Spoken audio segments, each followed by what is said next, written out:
Should you be doing a property flip in your own name or through a limited company?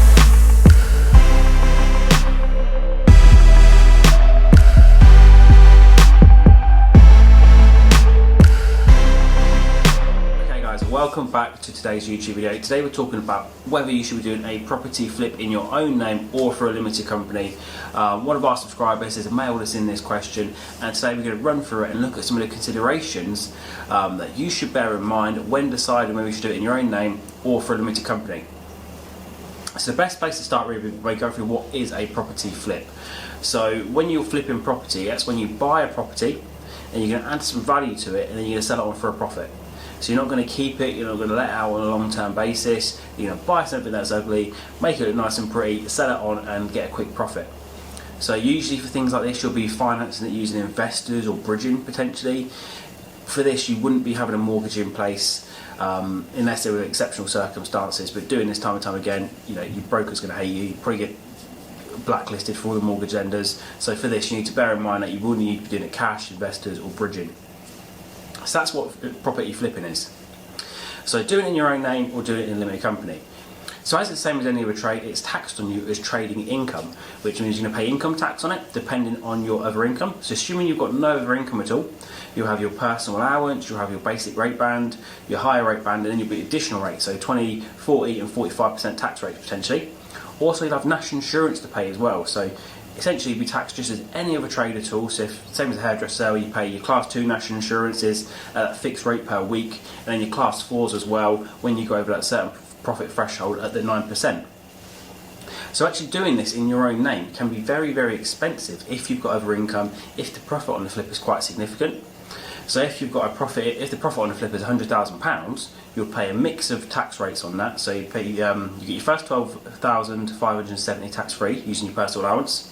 Amounts over and above that to about 50k, you get taxed at 20% income tax, and then over on that slice from 50 to £100,000, there'll actually be 40% tax on that amount. So it's quite significant, you know, close to 20 grand tax just on that slice alone, plus the rest. It wouldn't surprise me if you actually lose about 30, maybe 35,000 in tax just alone on a £100,000 flip. However, if you contrast that, so if you've got a smaller profit, you know, I don't know many people that do £100,000 flips. Usually the profit is probably 30, 40, maybe £50,000. If you're doing those and you're not doing many of them, maybe one a year, you've got no other income, doing it in your own name can actually be really tax efficient, because you do get your personal allowance, meaning you're not paying any tax on that first bit of income, and then you're going to pay 20% income tax whilst you've got the money to enjoy personally. Whereas we'll talk about a limited company later on, but this will pay corporation tax at 19% and the money's trapped in there. So if you want to draw it out to spend personally, take its salary, dividends, you're going to have to pay income tax again, which makes it slightly less attractive if that's the case. On the flip side, if we contrast this, so if you actually are buying a property to live in, do up and then sell on later on, there might not be any tax to pay at all. So doing a property flip, if you're actually buying it with the intention of selling it on, you're never going to live there, that's great, you're property trading. But you're property flipping. If you are actually buying your main residence, you're living there while you do some refurb works, do an extension, do loads of nice things, you're going to add lots of value to the property. If you're doing that, you might not have any tax to pay at all by making use of your personal primary residence relief. So where you do this, it gets taxed under capital gains treatment because you're not doing enough to trade, you're not buying many houses, you didn't buy it with the intention to sell it on quickly for a quick profit. Our list of badges of trade in the description, which is basically an indicator that HMRC look at to see whether you've got a trade going on or what you're doing as investment. But if you do fall under the investment bracket and you are living in there, you can get your PPR. You could do all these works, buy a house for £200,000, spend 50 grand doing it up, whilst living in there at the same time. As long as you do actually cook, clean and crap there, that's usually what they say. As long as you're doing those kind of things, you'll qualify as your main residence. And then if you sell it later on for £400,000, that complete £150,000 gain will be tax free. There'll be no capital gains tax to pay, no income tax. You get all of that in your back pocket with not a penny in tax to pay. Of course, this is quite difficult to actually do in practice because you do have to show that you were living there. You can't do this time and time again because there's many cases where people who are, especially they're builders, property developers by trade, they go ahead and do this. When it gets to the second, third or fourth house, HMRC say, hang on a minute, you're actually doing this every couple of years, making £100,000 each time and not paying us any tax. That's not fair, we're going to challenge it. And quite a lot of the time they do actually win those cases. So if you are looking to actually live in the house at all, yeah, absolutely go in your own name. You never really want to live in a house that's owned by a limited company of yours because it gives rise to benefit in kind charges, so definitely avoid doing that. But back onto the question, so if you're doing a flip, should you be going into a limited company?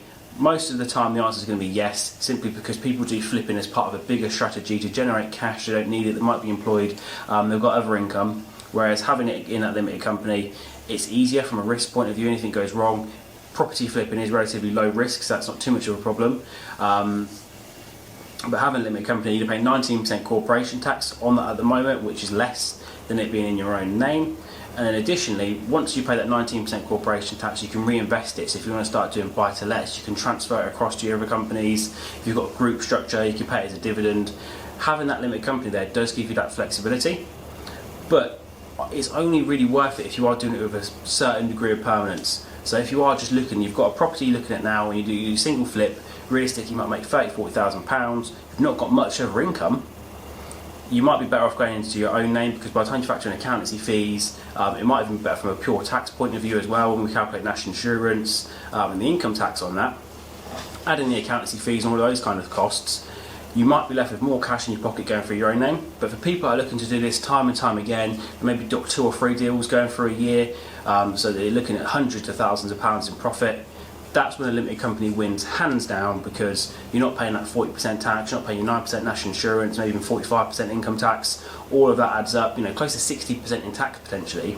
Whereas in a limited company, it's just that 19%, and then it's in there and you can reinvest it, transfer over to your investment companies to buy more property. So whether you should really buy property in your own name massively depends on these factors. I hope this has given you a great indication. Basically, it depends on what it is you're looking to do, the amount of profit you're looking to make, and the scale of operation you're going for. But as a golden rule, if you are just starting out and you're not entirely sure what way to go about it, just look at doing that first one in your own name. And also remember that if you live in the property as well and you actually make it your home, you intend to live there, you can qualify for the PPR and potentially do it completely tax-free. Any other questions at all, guys, do drop them in the comments, send me an email. I'd love to chat to you all. Otherwise, make sure you hit that like button and subscribe. Thank you very much for watching.